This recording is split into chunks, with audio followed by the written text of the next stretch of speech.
Well, good afternoon, everyone, and welcome to our webinar series on the 2024 Connecticut World Language Standards. This webinar series is presented by CT Colt and the Connecticut State Department of Education. This six-part series will focus on all five of the World Language Standard domains and will feature our overview session taking place today. I'm thrilled to be able to have been a part of this committee and shared in the work with educators and stakeholders from across the state. Nearly a year of work went into building our world language standards, which mimic and mirror the ACTFL World Readiness Standards. For those of you who may not be familiar, the World Readiness Standards guide our profession, and while we call them the ACTFL World Readiness Standards, they really don't belong to ACTFL. They belong to all of us, the stakeholders. So it is really important as we work to bring our students and develop their proficiency that we understand the underpinning of what we're doing. Today, I'm thrilled to be joined by Marta Shemian, a Spanish teacher at Glastonbury High School, and our CT Colt president-elect. Marta will be giving us an overview of the standards, and I'm thrilled to welcome her today. Marta, thank you for joining us. Thank you, Jimmy. It's a pleasure to be here, and this is a topic that is really important. It's the foundation of the work that we do. So, anybody in world language education will benefit from, watching the presentation or just viewing the slides.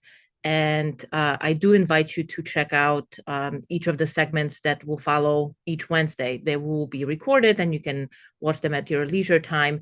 Um, it's a good refresher at the end of the school year as we are wrapping things up and planning for the future. And as these new standards have been approved and voted on in January, this is the new document that we are following. So what I have done is I have included the PDF version of the document for you for your pleasure. And you can just get to it and read it in your free time.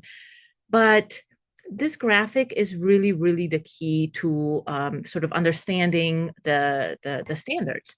I know that I have a few people in the audience, but feel free to unmute or maybe put it in the chat. What do you notice about this graphic? Because that's where it all starts. Don't be shy.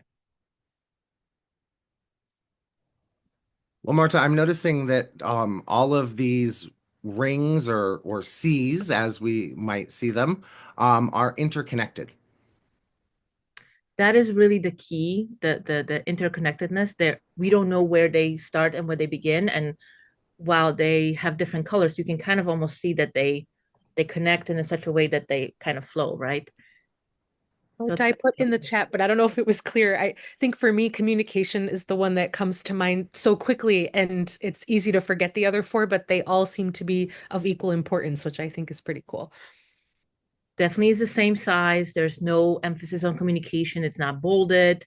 It is at the top, but we could easily shift the graphic and kind of watch it from a different point. Anything else that we notice, if anything?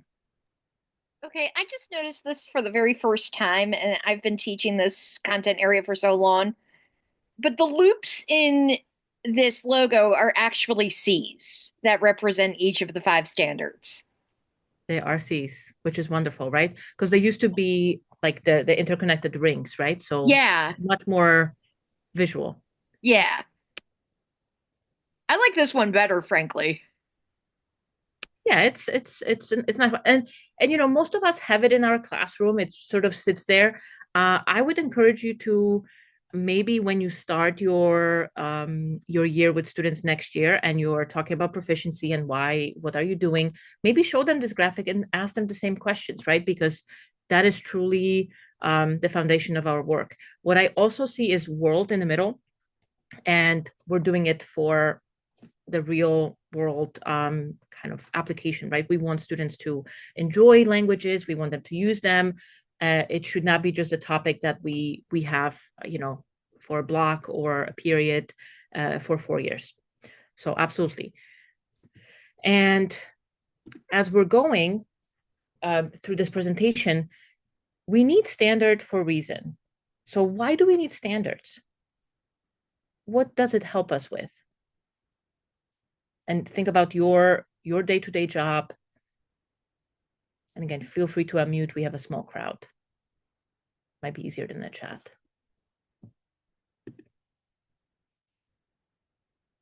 What's the purpose of standards? I'd say it's both basically to keep us focused and just being aware of what we need to be doing and not getting sidetracked, as I'm sure all of us can easily do. So I think those are the guiding principles pretty much. For sure, right? So we're being focused. Like, is the work that I'm doing pertaining to any of the C's? And if it doesn't, maybe I should not be doing it. Anything else that comes to mind? Thank you, Eileen. That's awesome. I second what Eileen says. It kind of grounds us, gets us started. Like that idea. And I like how you're saying it's, first focus, but then gets us started, right? It's a quick way to sort of say, how are we going to shape this unit, this essential question, this activity, this lesson, right? Like, is it based on any of the C's? How many? And if the answer is no, it's a really kind of, it's harsh, but it's a good reality, right? Like, this is not what we should be discussing right now. So perfect. I mean, I think that's really where we are. And just as a refresher, as it is an overview session, and we obviously know that many professionals are at different points in their education journey, right? You might be fresh from college and you know about all these documents because they were shown to you not so long ago, but maybe you didn't have time to sort of grasp it. What does it mean for a real practitioner? And then maybe you've been teaching for 19 years, like I have, right? And you're sort of like, oh, I know this, I know all of this, right? And you have a poster, but your day-to-day job might not be focused on the C's because it's sort of it's not emphasized in your workplace, right? So wherever place you might be in, this is a good way to sort of start by rereading, refreshing. And like I'm saying, today it's going to be an overview about every C. So I'm going to speak for a little bit about each one. But I really, really invite you to join our colleagues to really explore each of the C's in a future showings every Wednesday. So I have the dates as I'm going to be talking to save the date for you. But just to be clear, right? Communication. We want our students to communicate effectively in more than one language. That was a change.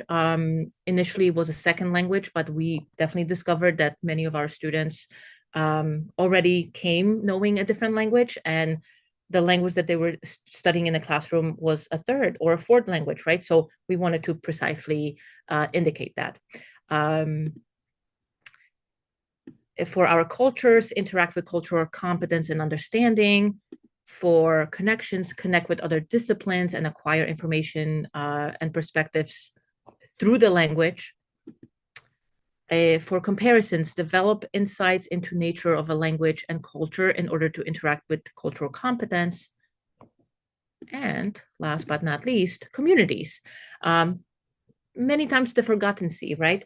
Communicate and interact with cultural competence in multilingual communities at home and around the world. So what I'm going to do today is I am going to talk about all of those standards, and I'm going to give you some examples from my classroom and from other classrooms to sort of get you started and, hopefully, help out, clear up any misconceptions. So our standards are actually goal areas. So there's 5 goal areas, which are the C's. And within each goal area, there are the standards, right? So the communication C or goal area has 3 standards. And we know them really well because those are the pillars of our classroom, right? Like everyone knows, like, yeah, they need to communicate. And it seems like that's the easiest C to get to. But We know from our graphic that everything is interconnected and everything is equal size. Therefore, we should be getting to every C equally, or at least attempt to. So the next goal area has 2 standards. So relating cultural practices and perspectives, relating cultural products to perspectives. And I think there's been a shift in the classrooms around the state of Connecticut, where we are purposely including those 3 words: products, perspectives, practices, on a regular basis. And it's not an easy topic for students to get into, but it's helping us to explain everything that we're doing. In the connections area, goal area, we have making connections to other disciplines and acquiring information and diverse perspectives. So again, sometimes you might be thinking about, well, I'm not going to get to the top one, but I'll get to the bottom, right? So you can always work on one standard and not all of them at the same time, but you're still hitting the C. 2 more. So the goal area of comparisons has 2 standards. We have language comparisons and cultural comparisons. That's also important. And for communities, we have school and global communities, which seems to be more like the standard one that we're aiming for, and the lifelong learning, which in a sense might be easier to get to on a regular basis. It's a little bit more forgiving. So these are our standards or goal areas. So we have 11 standards total. And in a perfect world, you would be using them in every single class. But we know that sometimes it's hard to do. So we're aiming for each of the unit to have all of them, right, dispersed and activated. Just going back, there are reference articles from ACTFL. They're quite lengthy, but a great piece of information. So you can, we will be sharing the slides, but you can also scan this QR code as I'm speaking right now. It will take you to the document with all of the articles, so you can save them, bookmark them, and read them. They were published by ACTFL and offer more examples about each of the goal areas. So let's jump in quickly to communication goal area. Because that's the first one we're going to talk about. We're actually just going right in a circle. So we aim for students to communicate effectively in more than one language. And again, that was the change, in variety of situations and for various purposes. So there's already explanation. And we have our 3 modes. So interpersonal really begins with interactions, right? So there needs to be an interaction, negotiation of meaning, and some information that will be shared meaningfully between parties. It also could be signed, right? So we do not want to forget about American Sign Language, because that is also a language that could be communicated interpersonally. For interpretive mode, learners are understanding, interpreting, and analyzing what is being heard, what is being seen, viewed, or read, and obviously on a variety of topics. This does not include translation, but in some ways, students might be processing what they're seeing in their home language or in their common language, whatever that might be for a classroom. So there might be something used in English if you want to elicit, like, what was the main idea, right? A student might not be able to say it in a target language, but they will be able to express it in their own language that they're studying. So there's a place for that. For presentational mode, this is typically the mode that is more rehearsed, generally on a topic that is familiar because you've been kind of immersed in that topic. And students or participants are really thinking about who's the audience, and who am I presenting it to? So it's usually kind of a one-way communication, but that's not to say that there's never no interaction. And just graphically to represent that sometimes, and again, this could be great for our method students. This could be great for even taking some information for our students that we are teaching in our K-12 education, just to show them the graphics.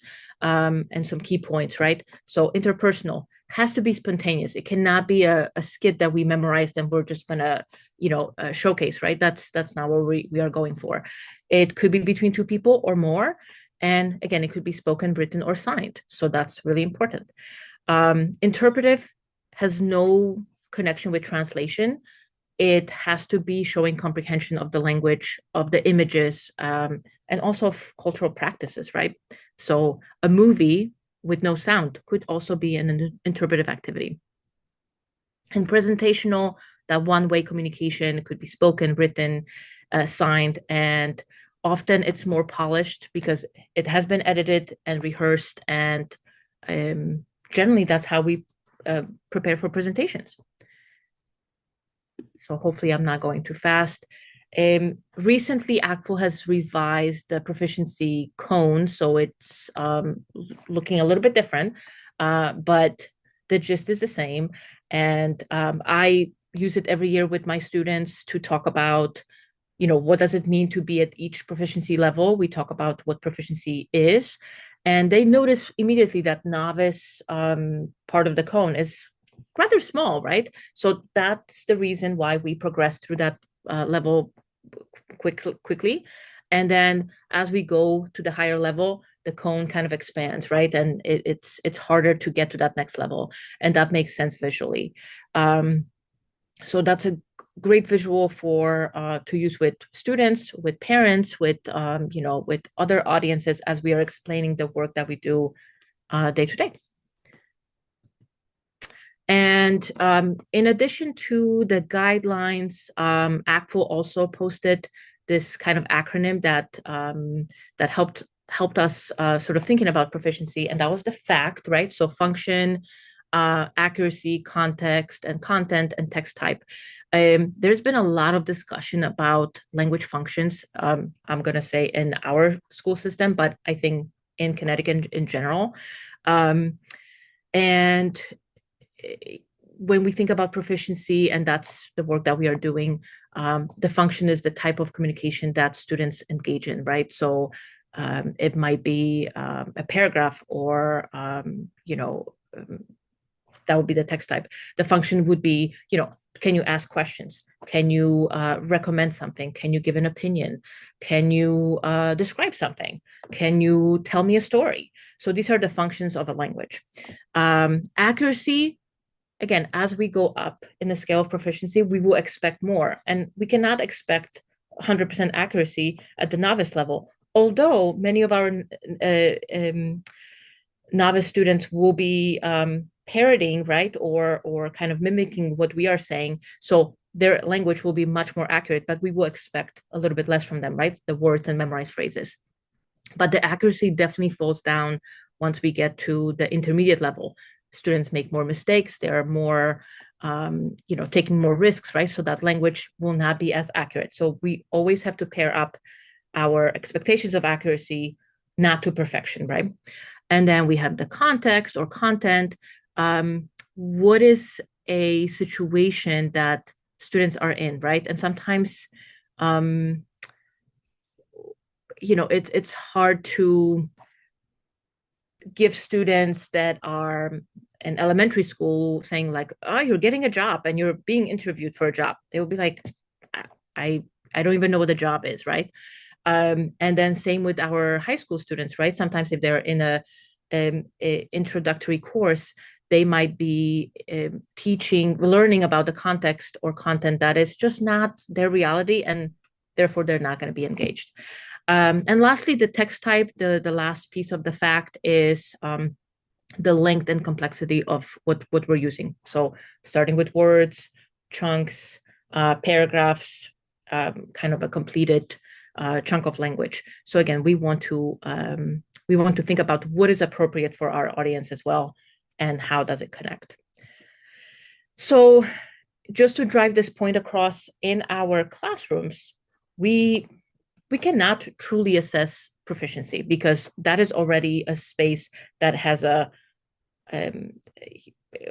curriculum, that has a word list, that has scaffolds. So our students will always perform better on our tests because they've been surrounded by this information. So we're always doing proficiency, performance towards proficiency. But it has been proven that if students engage in a variety of topics, right? So they're going from unit to unit and they're using different scaffolds and they're interacting with different people and they're practicing asking questions and giving opinions about this and that, their proficiency will improve over time because of that sustained performance on different topics. So even though it's still performance because it's still happening in the classroom, we are helping shape the students who are proficient in the language, and that's kind of what we do. So, statement to sort of ground our profession. And for communication goal area, Rebecca Bluewolf, who is amazing, will do a session on May 7th, which is next week, and she'll have much more to share, more examples.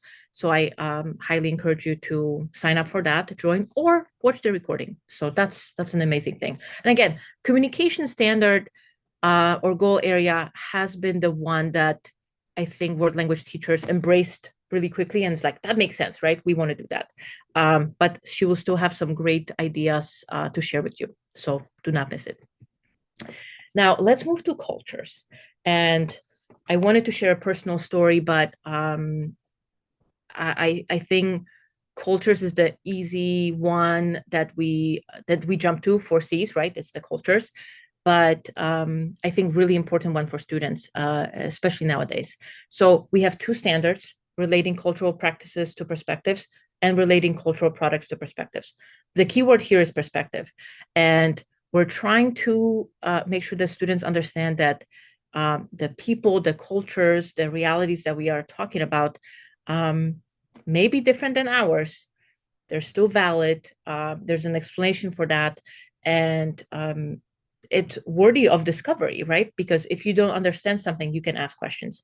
So I'm sharing this word, experiences, because I have discovered that our students really need experiences to be connected to languages and kind of sustaining kind of the power to push through languages. And I share this one pagers with my students.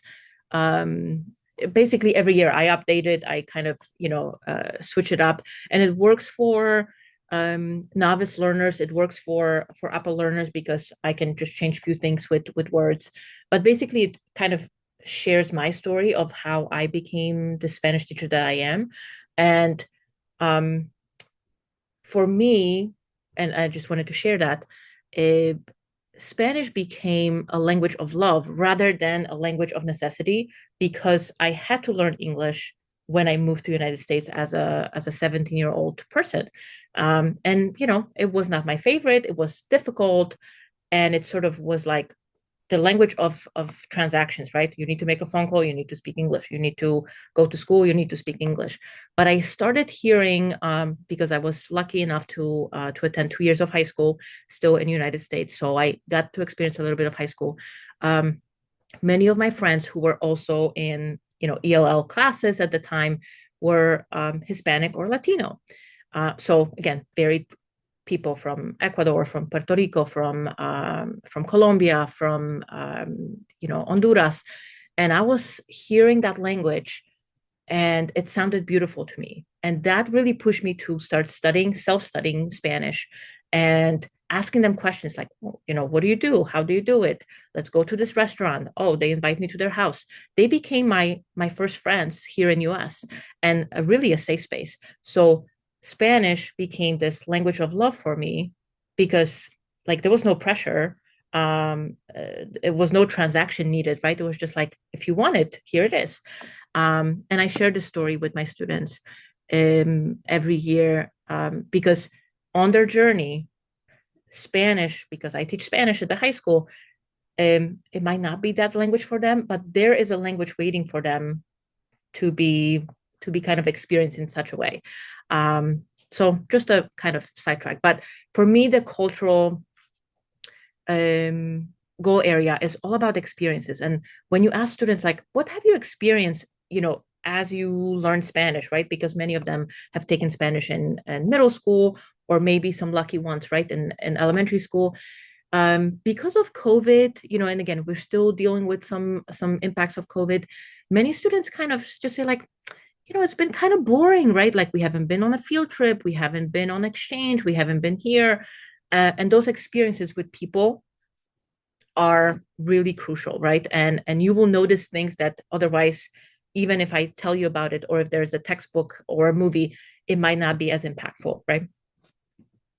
So some key terms as far as the cultural goal area, and it's extremely difficult for students. I teach a group of sophomores, so they're 16, 15-year-old, and we have talked about these things, which are also cognates, right? Producto, product. And it's extremely difficult for them to sort of like, what is a product? They have this vision in their head about those words. So constant kind of going back to these terms at every unit, at every opportunity is really important for students. It's not one and done. You can't talk about it in September and be like, yeah, we talked about it. They need constant examples from every area possible. So product could be a belief, could be a law, could be something visible, could be something that is not easily visible, but it's there. But for students, starting with something tangible, right? Like books, like crafts, like a piece of art, food, drinks, games, types of homes is really important, but it might be something like a law, right? For practices, I always say like people do something with this product, right? Or around this product. So kind of the cultural knowledge will be, when to do it, how to do it, what's the kind of the steps, appropriate steps. So we're discovering patterns of behaviors for that specific group. And again, we also don't want to generalize and stereotype, but at some point we have to talk about like many people in Spain do that, right? Or many people in Guatemala will do that. But we also want to juxtaposition that with, well, in America, is every single person decorating the house for Halloween? No, right? But it's a common practice. So what do you see? But there might be exceptions. And for perspectives, this is the hardest one for students to grasp because they think many times about their own perspective, like, what do I think? And it's really about thinking, what do people think about this product or practice?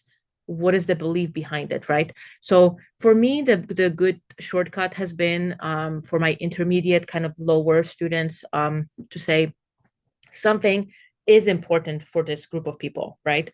So to give you an example, public transportation in Spain is really, really valuable commodity, right? So the product would be the metro, right? The practice will be people take it readily for work, for leisure. It's a mode of transportation in the city that is loved, right? But the perspective is people in Spain want to have access to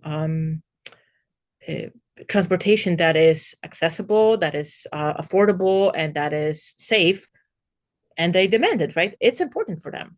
So that's how I've been crafting those perspectives for students that are, it's kind of harder to do that. And important is a cognate, right? So we can say that. Not every single perspective can be done this way, but it's a good shortcut. So at this moment, I wanted to invite you briefly, if you don't mind. Have you had kind of an epiphany about a cultural product or practice that you sort of dealt with and it was uncovered to you, and now you're like, oh my gosh, if I haven't participated in this activity or this experience, it would be different? So kind of the cultural discoveries.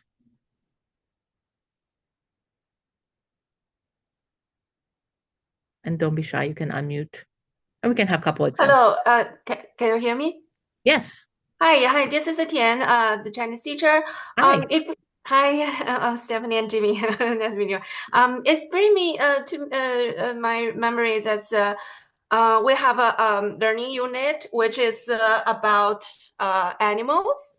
And when we come to the Chinese New Year days, I have been thinking it's a good idea to introduce a Chinese zodiac animal when we celebrate Spring Festival or Chinese New Year, introduce the culture and combine with the animal unit we learned.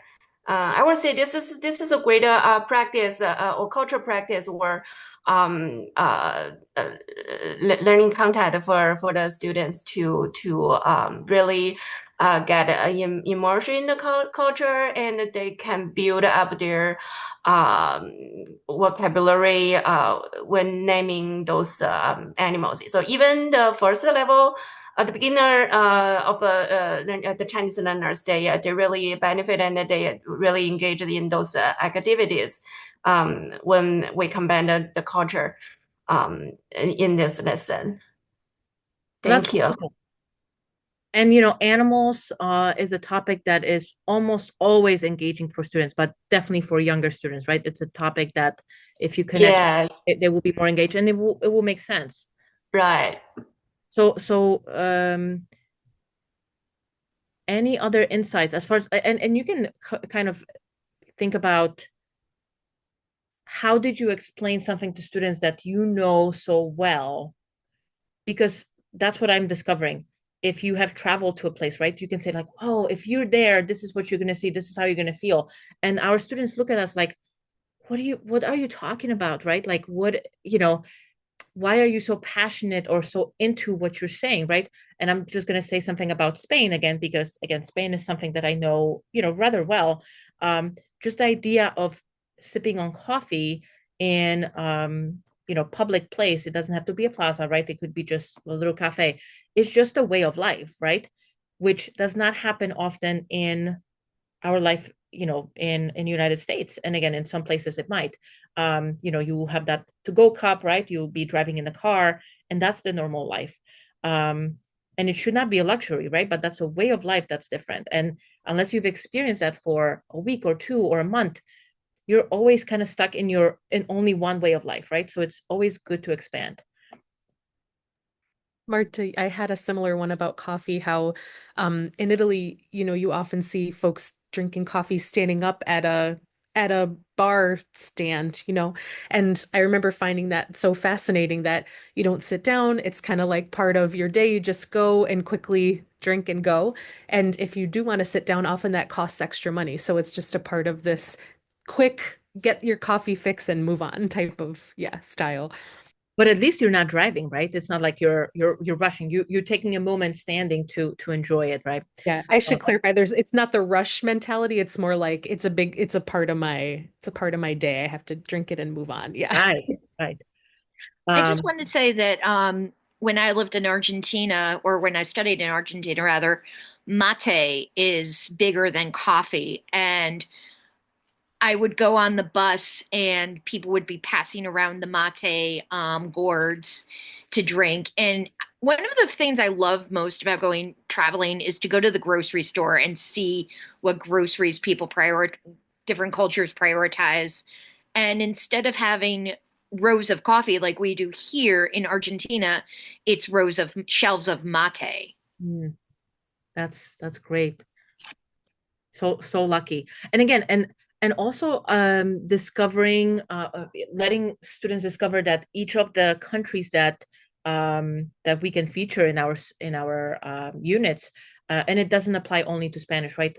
Every single culture has multiple places, geographical places that will feature this language.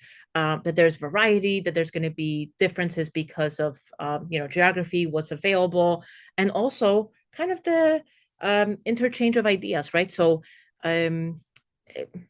again, this is a topic that is fascinating for students, but many times harder to grasp. What are we talking about, the perspectives? So I have quick couple examples, and again, I'm featuring examples. Some of them are mine, and some of them are from Rebecca Aubrey, as we did this presentation together, and I wanted to showcase some examples from kind of early middle school years because I teach high school. So just simple infographic about the law that has been used in Costa Rica about recycling. So just from the get-go, students can say, oh, this law exists, right? And they can talk about it, like what's the impact on the community. And they could watch a movie, about different recycling containers. So again, that's another visual for students to see like, wow, compared to my city, we only have one recycling bin and blue, and it's many times not even used, right? So what is the cultural perspective kind of shared here? And it's wonderful when they can get to those conclusions and compare it with their own culture, but these are the building pieces for our cultural goal area. And moving to my example in a sophomore class, we have started the year for our sophomores with kind of the journeys unit. And we start by sort of talking about the journeys of life and the journey of being a language learner. So that's why the whole one pager. But then we explore like the reasons behind doing Camino de Santiago. And again, Camino de Santiago has become really hot, kind of a trip to go to. Many people are doing it. I have seen it on social media. Every single person that I know has been on Camino de Santiago, and I'm still waiting. So it's relatable topic to sophomores because they could easily be on that trip. And they have strong opinions about like whether they would like it or not, because walking, backpacking, kind of sleeping in a hostel kind of environment instead of a fancy hotel elicits stronger feelings from our teenagers. But we this is an excellent unit to talk about the products, because there are so many visible products of this journey, practices, who does it, why they do it, and perspectives like the grounding beliefs. Why would somebody embark on this journey, right? And there's some wonderful kind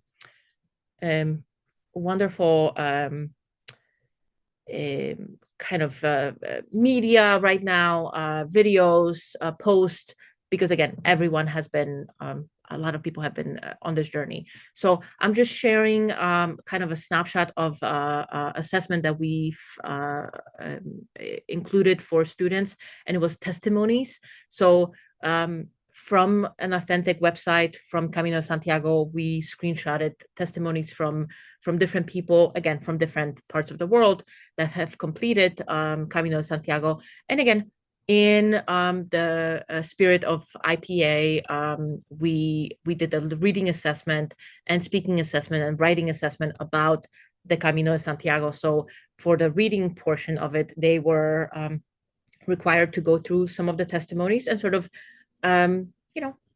figure out what was the part of the experience, what is the main idea, what details happened or didn't happen. So again, it was an easy way to incorporate that cultural knowledge.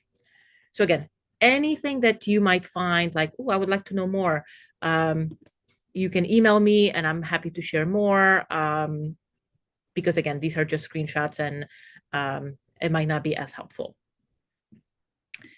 So if you want to know more about cultures, which again, it's the topic that many times it's the nearest and dearest to our heart,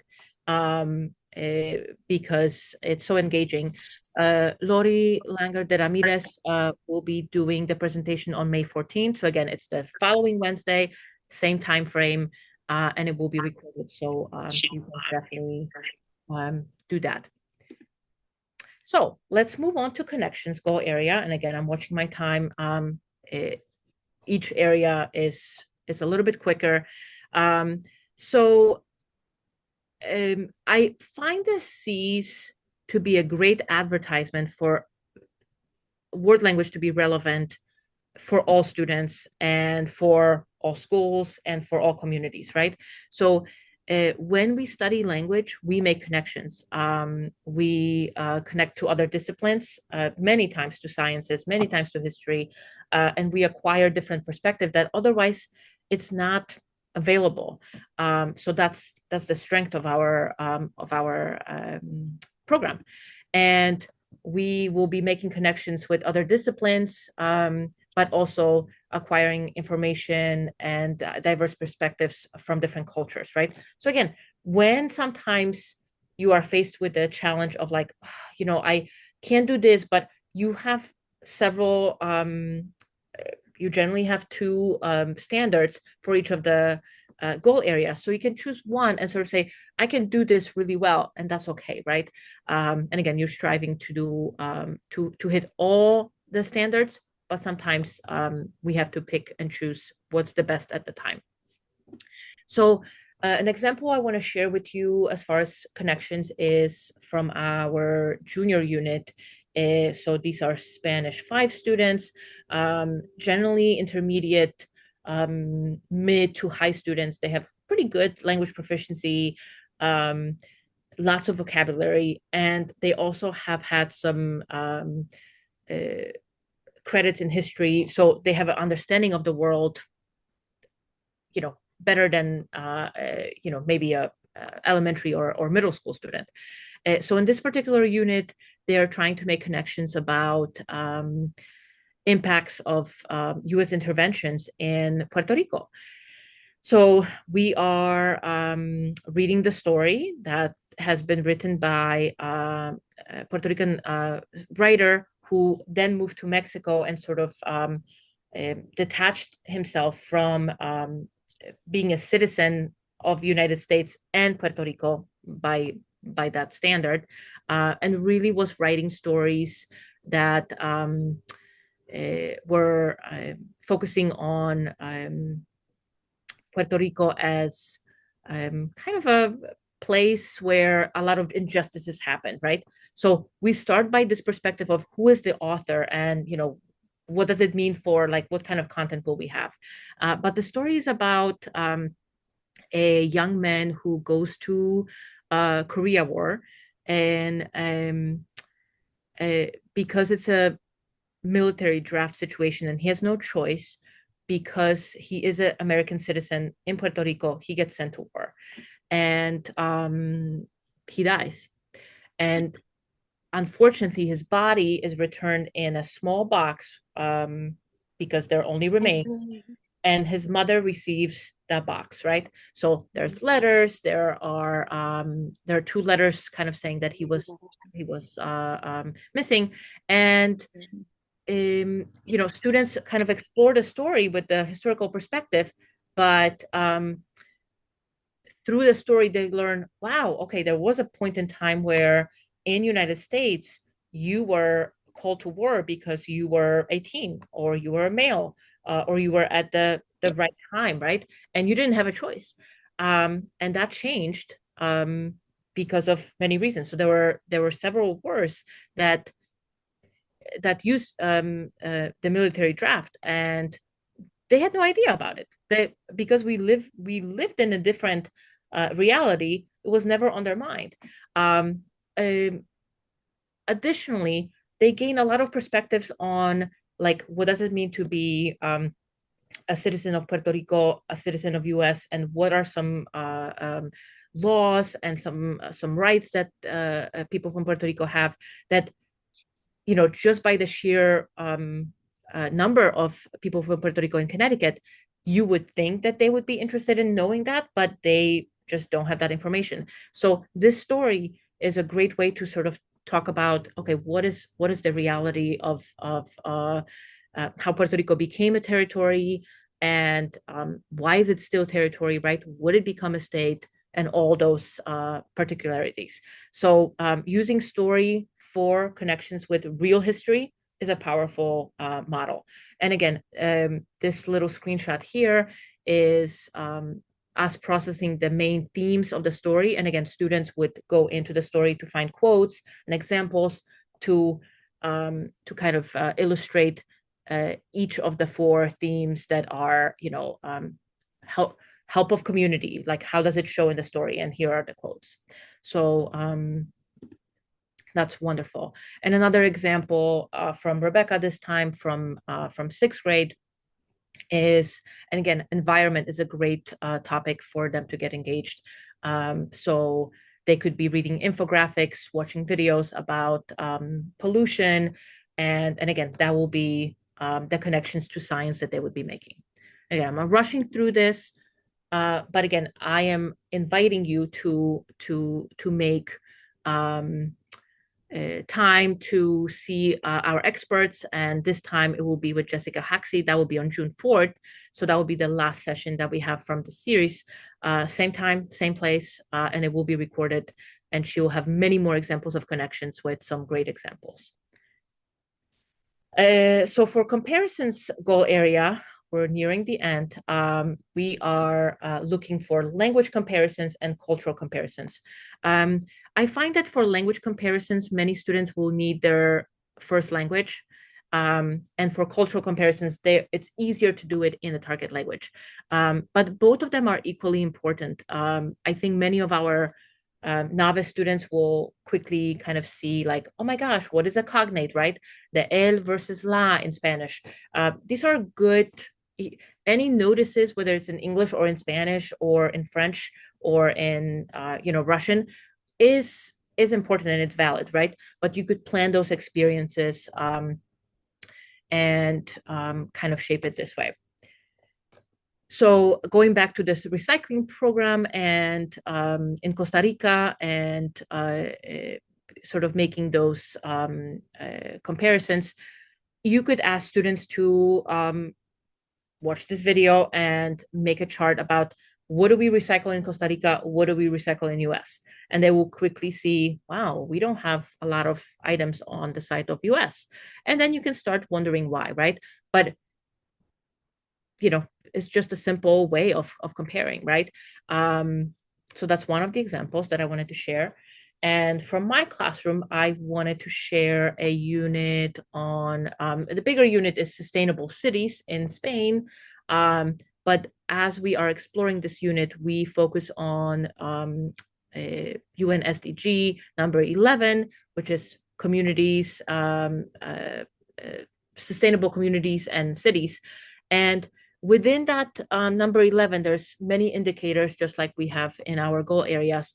And we really are thinking about that transportation, access to green zones, protection of historical or cultural values, and that's kind of the gist, right? So this example here is really about public transportation. So for one of the classroom activities, students were investigating transportation available in City of Madrid, and they were to illustrate one example that they read about and sort of give a opinion about why is it actually sustainable, right? So 3 words that we have incorporated to this unit was accessible, safe, and affordable. So they were trying to find reasons why that piece of transportation or mode of transportation is actually fitting the bill, right? And it was not the easiest of tasks, right? But then we fitted the language function of making opinions, right? So they had to find the justification for that. But again, it was, once they have done it, they were able to compare it to, so how does it compare to the reality in our community, right? What public transportation is available in Connecticut, in Glastonbury, right, where my students live, and without judgment, right, we can just say, oh, we have this, we don't have this, and why don't we? Because of this different perspectives, right, different needs of the community. And for comparisons goal area, we have a wonderful session with Elizabeth Lapman, and that's going to be on May 28th. So towards the end of May, as we are getting ready for almost end of the school year. So I invite you to that one. And lastly, we have the communities goal area, which for many people is that forgotten sea. It's the sea that we many times say like, oh, there's no time. We cannot do a field trip. We cannot afford to go on an exchange, or there's so many reasons, right? But I want you to consider these indicators or standards. So School and global communities. Learners use the language both within and beyond the classroom to interact and collaborate in their community and the globalized world. So students could still use language within the classroom to do something global. So you can still do it in the classroom. And then this one, lifelong learning, really is about students reflecting on why they're learning a language, what they're doing in the language, and how will that transfer to personal enjoyment for the future. So that might be easier to do if you focus that energy, right? So again, we're trying to make sure that we are not doing something because it's difficult. There is a way to enter this goal area if you've been missing it. So I have a couple of quick examples for you. And again, I wanted to avoid the typical, right? You can go on a trip, you could do that because we've all done it. My school has embraced restorative practices, and while it's really difficult, I have discovered that my students are better with academic circles. So if we are in a circle or in a circular kind of a formation, we can use a target language to talk about something academic, right? We could share, one idea that we got from a reading or a favorite word, right? So depending on the level. But we have used social circles to negotiate sort of norms for how we're going to operate. And this was for my junior class, that is a level 1 class, that's a honors class, right? We kind of brainstormed our word of honor code that they then signed and committed to. But in order to do that, we sort of looked at the Middlebury College Pledge of Language, and we wanted to talk about, like, what does it mean? What are the benefits? So that was part of building our community within the community, right? So the circles, whether it's academic, social, or restorative, could build a community within the community. And yes, you can absolutely try to use language, and it could be simple. But it's also worth to explore something in your common language to kind of set the expectation up, so then you can have a smoother transition to. That's why we embrace 90% plus language use in a classroom, right? Because it scientifically works.